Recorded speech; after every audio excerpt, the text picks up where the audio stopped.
উত্তর কলকাতার এই নিস্তারিণী কালী মন্দিরটি 1865 সালে নান পরিবারের ঈশ্বরচন্দ্র নান দ্বারা প্রতিষ্ঠিত, যা স্থানীয়ভাবে নানেদের কালী মন্দির নামেও পরিচিত।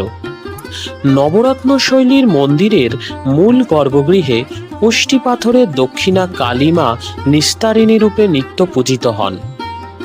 মন্দিরের প্রবেশপথের দুই পাশে রয়েছে দুটি আটচালার শিব মন্দির, যার মধ্যে কোষ্ঠী পাথরের শিবলিঙ্গ নিত্য পূজিত হয়ে আসছেন।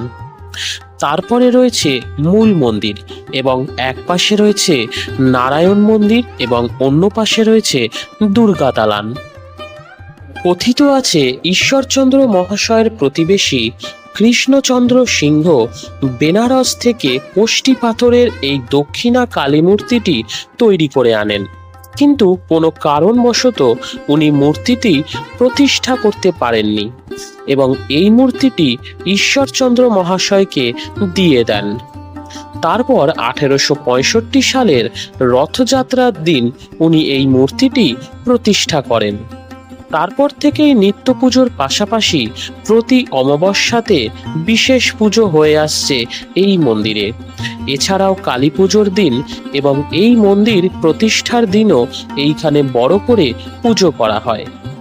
মন্দির খোলা থাকে প্রতিদিন সকাল 7টা থেকে 10টা এবং সন্ধ্যে 6টা থেকে রাত 9টা পর্যন্ত।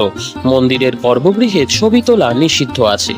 এই মন্দিরে আসতে হলে গিরিশবাগ মেট্রো স্টেশনে নেবে হাঁটা পথে 10 মিনিট মতো লাগবে। আর মন্দিরের বাইরে বিভিন্ন দামের মধ্যে পুজোর সামগ্রীও আপনারা পেয়ে যাবেন।